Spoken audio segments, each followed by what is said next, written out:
The CEO of NPR took to Capitol Hill this week to talk about why it's vital that the United States government continue to fund her news outlet. Unfortunately, as Miss Marr walked through the door, she was struck deaf, dumb, and blind, which left her unable to answer any questions posed by the committee. Marr was asked about a series of tweets she made over the last 5 years and couldn't remember a single one of them. For example, when asked if she still supports the case for reparations, a book she claimed to have read, Marr responded, "Reparations? What does that word mean? And where am I? Why does it smell like burnt toast?" When asked if she ever observed any bias at NPR, since Republicans on staff are rarer than the chupacabra, Marr responded, "Bias? What? No, never. You're so crazy, man." She then faked a seizure and attempted to belly crawl her way out of the door without anyone noticing. Needless to say, despite this stellar defense of the news organization itself, I think it's time we defund NPR. I'm Tyler Chrestman. Welcome to the Chrestman Conversation.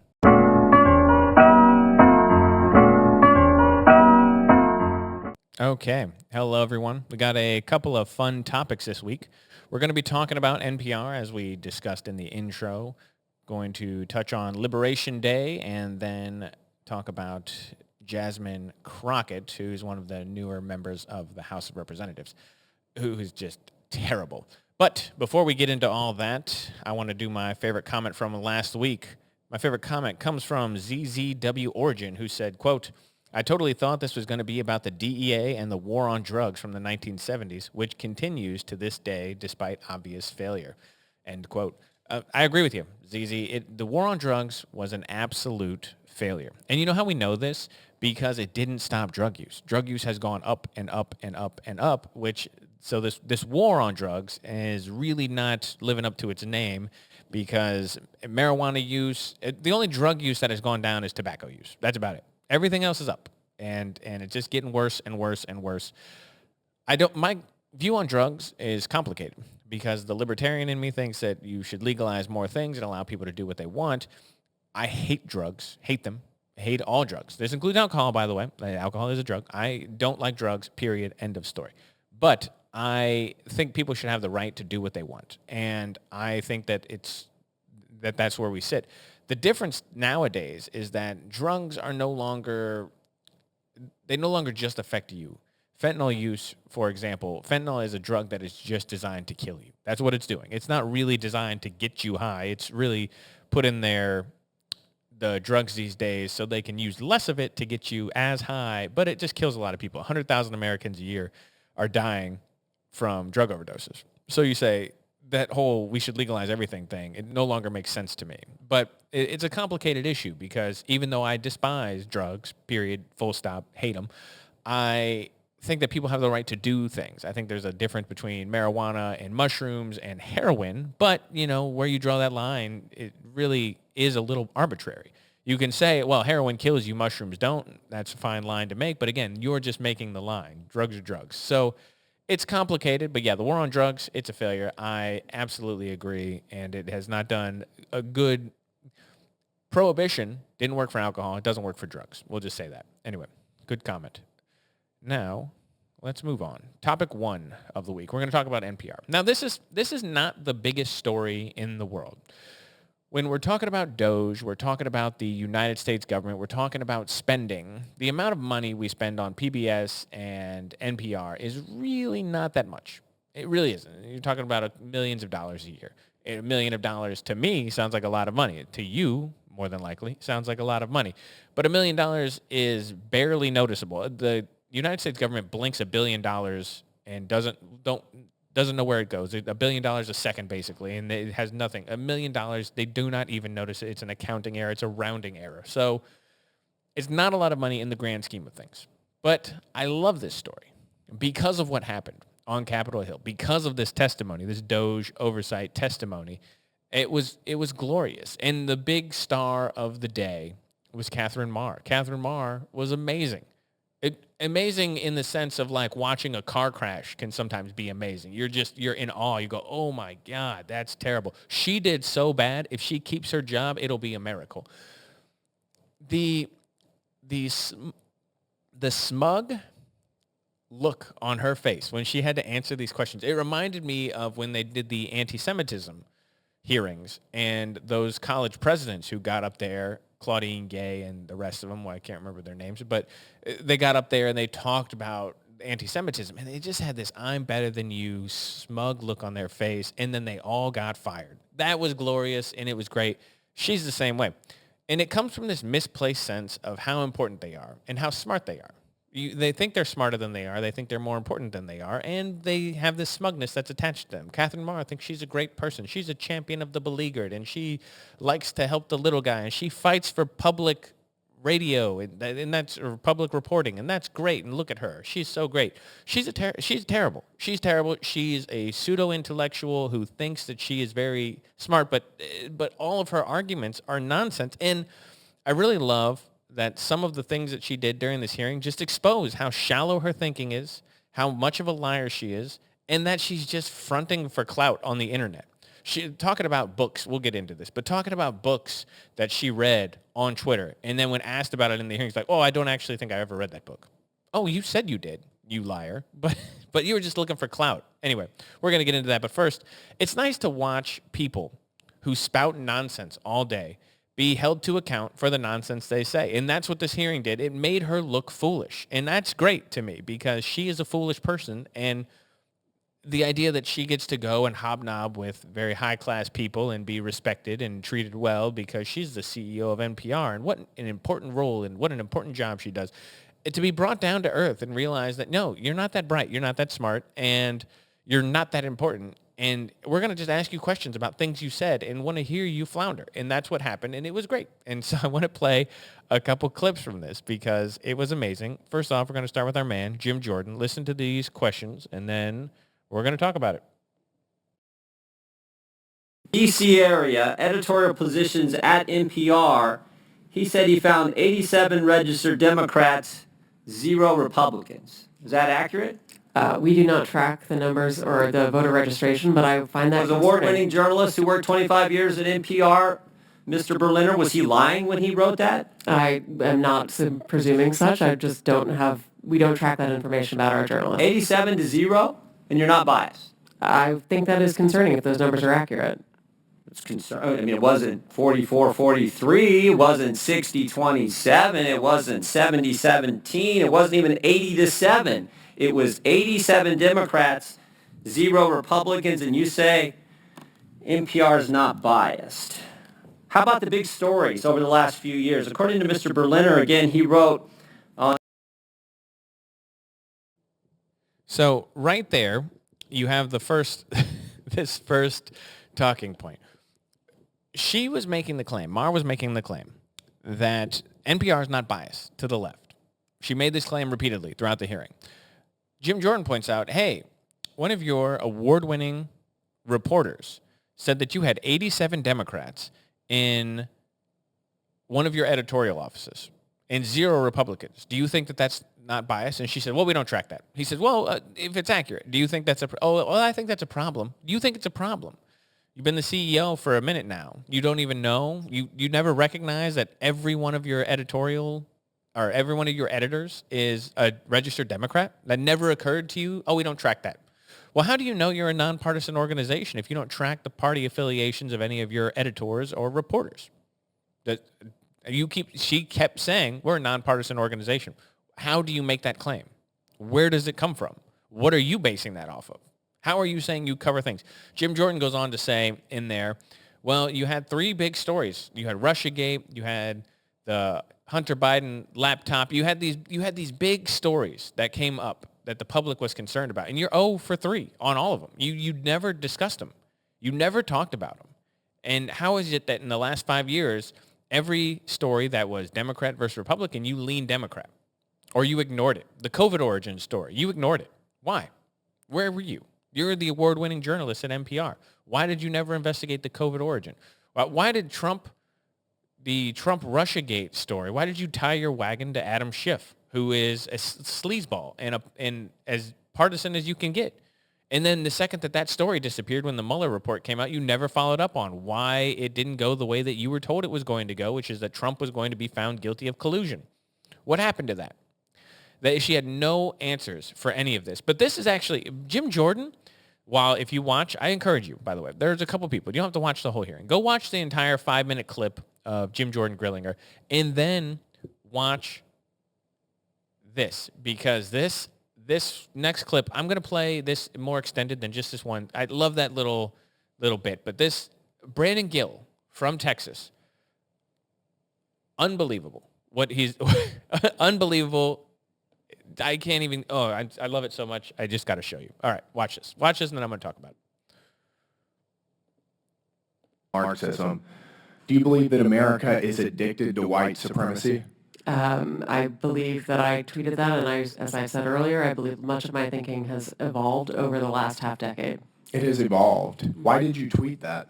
I don't recall the exact context, sir, so I wouldn't be able to say. Okay. Do you believe that America believes in black plunder and white democracy?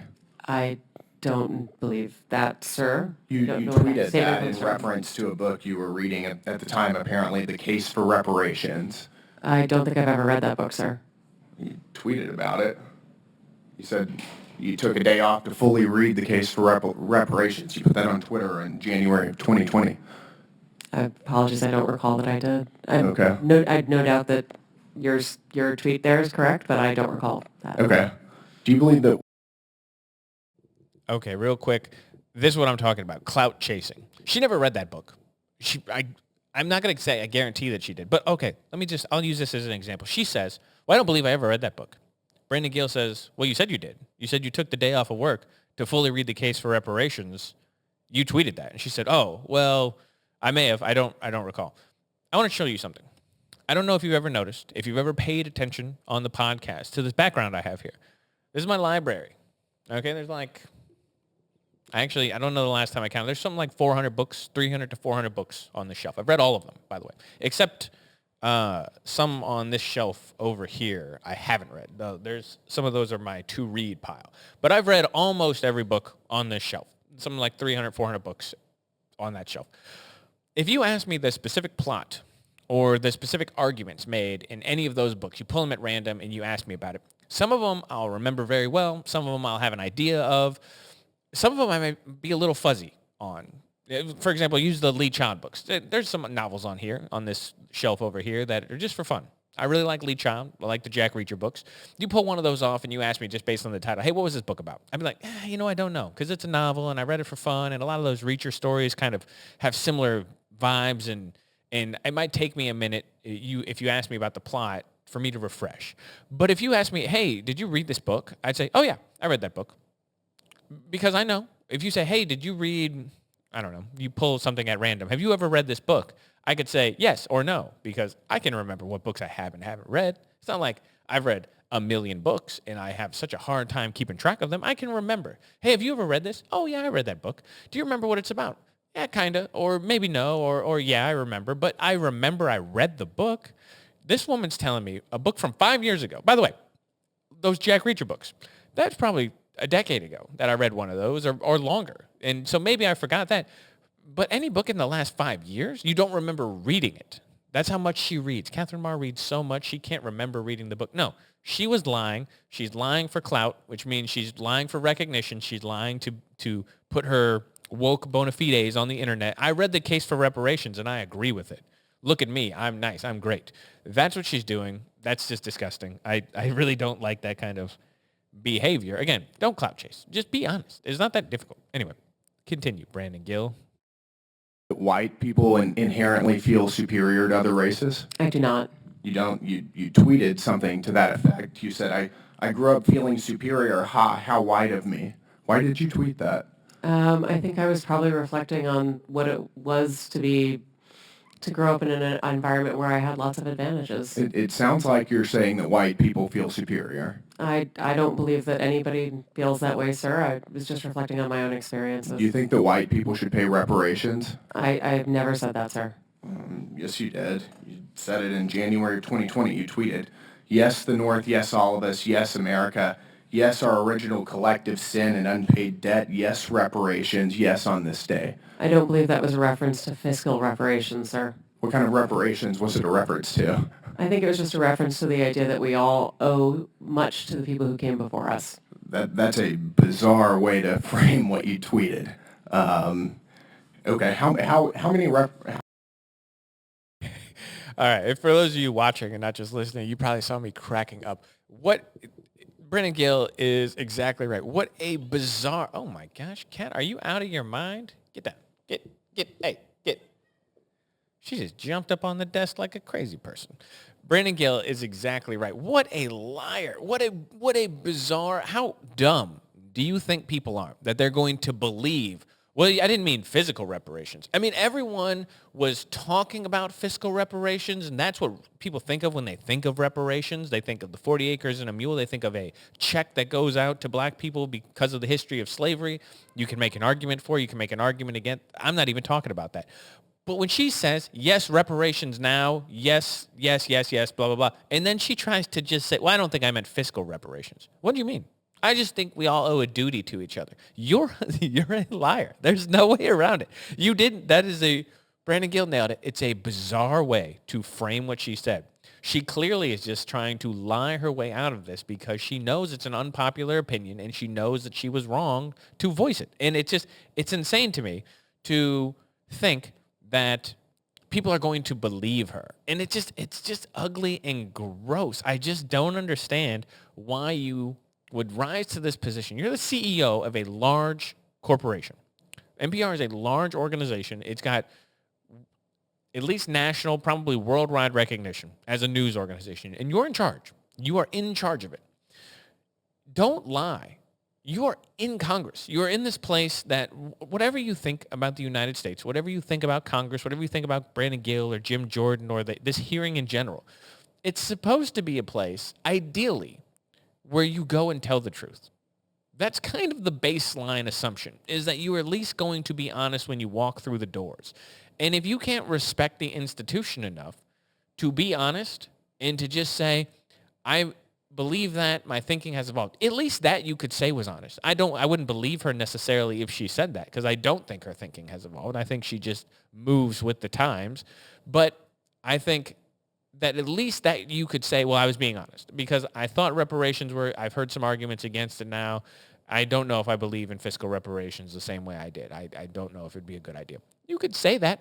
At least that would be true. At least that would be something. But to say I never meant fiscal reparations, I meant we all, in our heart of hearts, we owe a duty to one another and blah, blah, blah. That's just such a lie. And it's just so gross.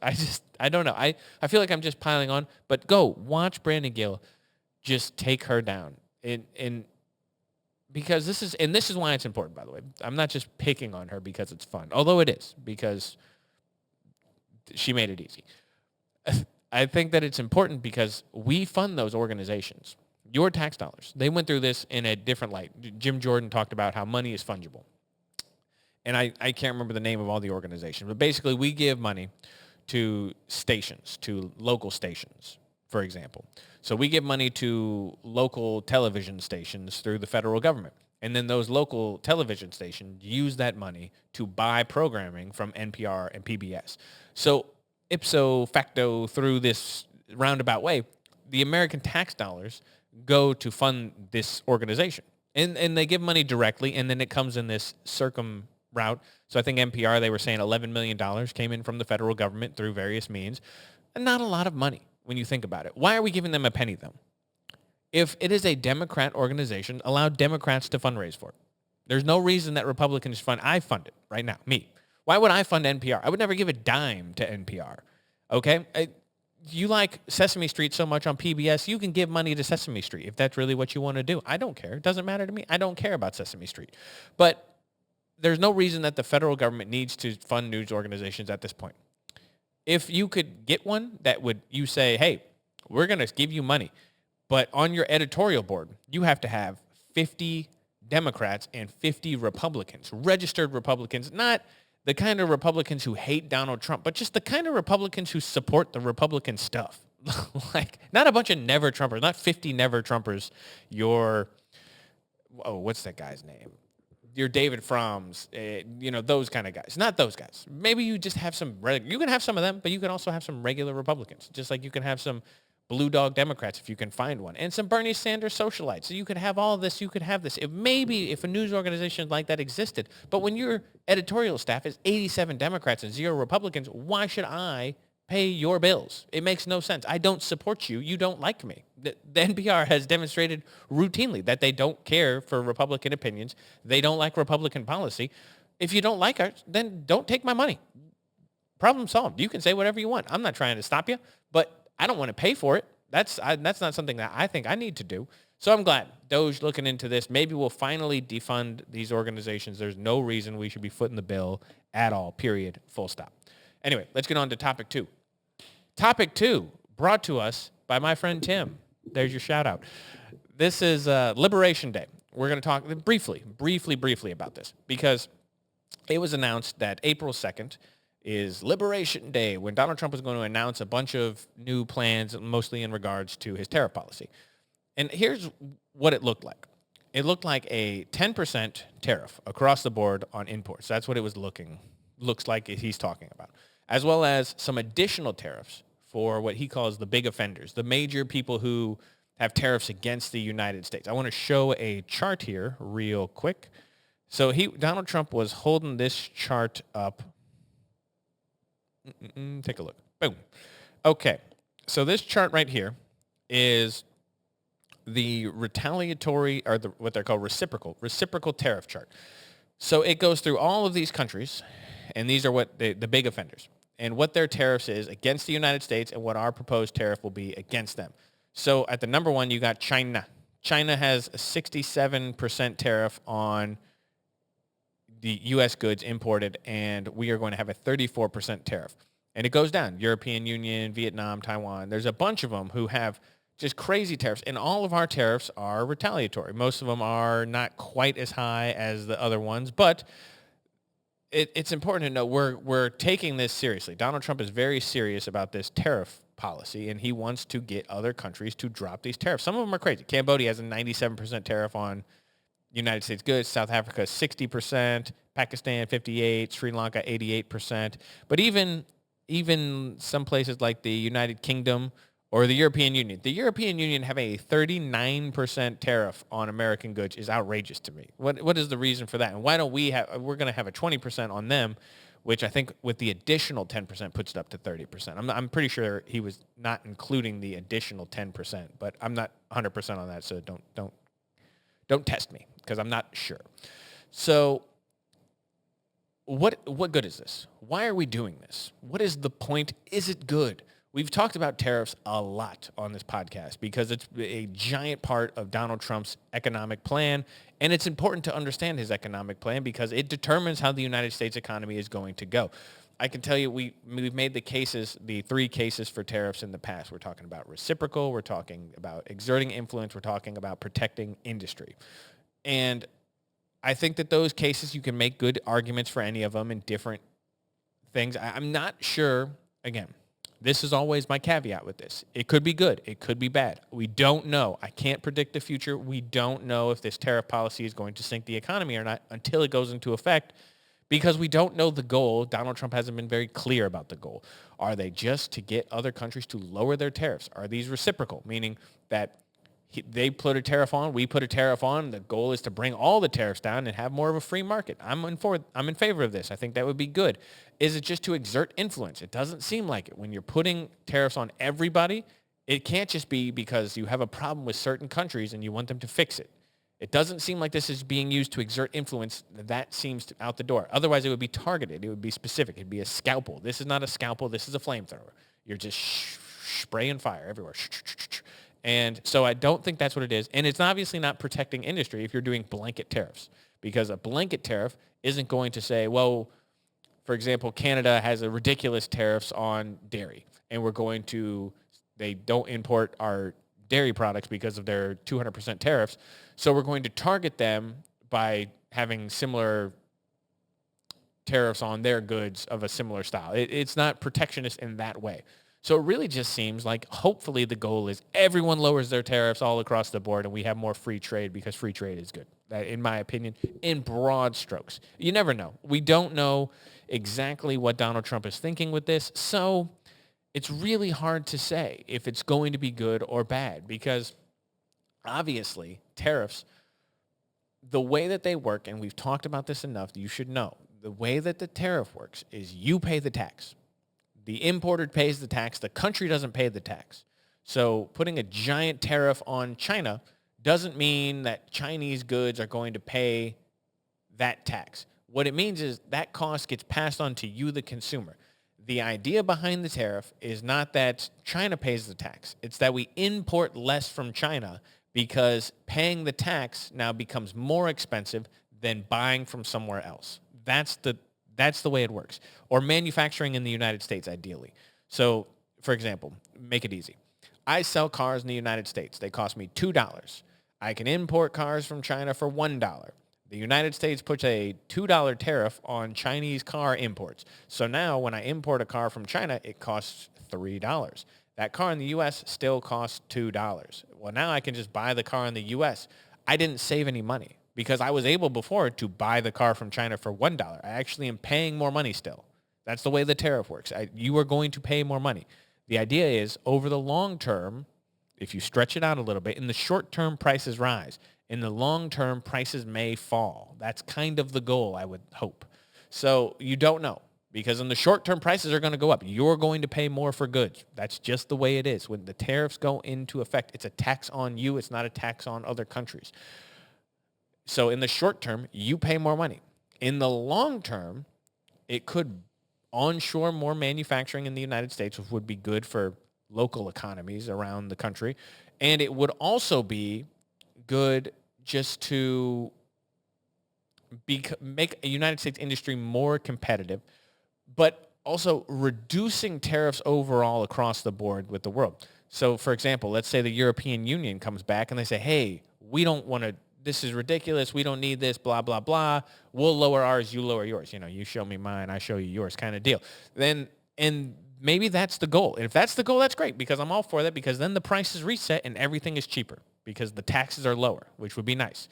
But in the short term, you pay more money. That's just that's the way it is. There's no way around it. No one will argue otherwise. So I don't know. Good or bad for the economy? I've said could be bad. You never know. I could be wrong. I've been wrong before. It's rare. You know, we used to have a counter up here, but it didn't go past 2, so I got rid of it because it doesn't matter because, you know, I'm wrong twice in my life. It happens to the best of us. This could be the 3rd time. Who knows? I've said I think this is a bad idea. Could be wrong. But who knows? I mean, you know, I'm right about so many things. Every once in a while, you're going to get one wrong. So I hope I'm wrong. I hope it's great. I hope everything works out perfectly because that would be good for Donald Trump and good for the future ascendancy of J.D. Vance. But who knows? We'll see. That's all we can do. Anyway, let's move on to topic 3. I want to talk about Jasmine Crocket. I wish I didn't have to. I'll tell you that. I wish I didn't have to. It's like the Catherine Marr thing. I wish I didn't have to talk about NPR. Well, I don't want to. I don't want to talk about PBS. I don't want to talk about Catherine Marr. I don't think she's very bright. I think she's not a person that I want to spend time thinking about. The same could be said for Jasmine Crocket. She seems like a moron. And it's in the newest embarrassment to Congress. She was elected in 2023. She's from Texas. You probably are starting to hear her name if you're one of those people who follows politics. And it's just a shame. She grew up in Missouri. And I'll tell you, Missouri, we haven't been sending our best to Congress because we had Cori Bush and now we have Jasmine Crocket. I know she represents Texas, but everyone keeps attaching her to St. Louis. And that just sucks for me because I love this city and you know, our representatives are just kind of sad. Why are we talking about her? So Jasmine Crocket is this new person in the Democratic Party. I guess she's been around a while, but she's only been in the House for 2 years, and she really, in the last couple months, has been gaining traction and taking the national spotlight. Why does she do this? Because she's brash and because she says a bunch of things. In the reality, she comes across to me as ghetto, and it's not. I don't understand it. Like, if by all accounts, she grew up in a very privileged, very well-off portion of St. Louis, it's not like she was going to one of the schools around where I live, which are not good. She went to a very nice school and had very well-to-do parents. So when she starts, it's like she's putting on a character. I doubt that Jasmine Crocket lived her life the way that she's portraying based on her family's money and where she went to school. And where she lived when she was in St. Louis. So I don't know. Maybe I'm wrong. But she puts on this character, and I just can't stand it. I don't think she does a good job of representing what Congress should be. And in the past couple months, she said a bunch of things that are just incredibly stupid, and it's just so easy because it's like she's trying to replace AOC. AOC used to just say a bunch of things, and she would get on the news because she was pretty and she was young and she was a firebrand and she was really sticking up for people and she said it, she told it like it is. That's Jasmine Crockett's playbook. But when she says things, it just comes across as moronic. I thought that about AOC, but at least she was a little more polished with it. But I want to highlight a couple things she said just in the last couple weeks. It's Ted Cruz. I mean, like, this dude has to be knocked over the head hard, right? Like, there's no niceties in him, like, at all. Like, you go clean off on him. Okay, first of all, why are you talking about hitting another member of Congress, knocking him over the head? What is wrong with you? And then she went on to say later in a different format, she said, all I want to see happen for my birthday is for Elon to be taken down. Okay, this in the context of Tesla dealerships being attacked and people who own Teslas being assaulted and violence, political violence happening in this country. And you want to talk about knocking a sitting member of the Senate over the head and that all you want for your birthday is for Elon to be taken down. Calls for violence are gross and disgusting, and people who do them should be shamed out of society. You should be boxed off from polite society if you foment political violence. I really don't support it. People will throw things like, oh, Trump said one time to punch a protester when he was at a rally in 2015. Okay, yeah. I condemned it then. I would condemn that now. I think it's gross. I think it's disgusting. So you have to condemn this. You can't support this. You can't say this is okay and then talk about Trump. Because I'll say the same thing about Donald Trump. When you talk about fighting your political enemies with fists or weapons or violence, or you say things that are not like implicit, not kind of gently suggesting things, but saying things like Ted Cruz should be knocked over the head. Don't say that. You're a sitting member of Congress. What's wrong with you? That's childish. And she said some more asinine things that people were getting upset about. She said, quote, we in these hot-ass Texas streets, honey. Y'all know we got Governor Hot Wheels down there. Come on now. And the only thing hot about him is that he a hot-ass mess, honey. Okay, that's just a little, Greg Abbott's in a wheelchair. So calling him Governor Hot Wheels seems a little disrespectful to the governor of your state. She then said, I wasn't thinking about the governor's condition. I was thinking about the planes, trains, and automobiles he used to transfer migrants into communities led by black mayors, deliberately stroking tensions and fear amongst the most vulnerable. Okay, you're a liar. Same way Catherine Maher is a liar. You know what you meant. You made a joke. You could say, whatever. I don't apologize for it. He should apologize for what he's doing. At least that would be respectable. Don't lie and say, well, I called him Hot Wheels because he puts people on planes. No, you didn't. You called him Hot Wheels because he's in a wheelchair.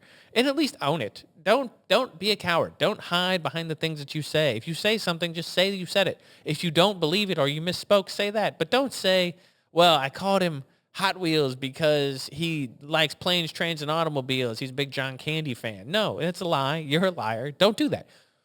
I'm not for...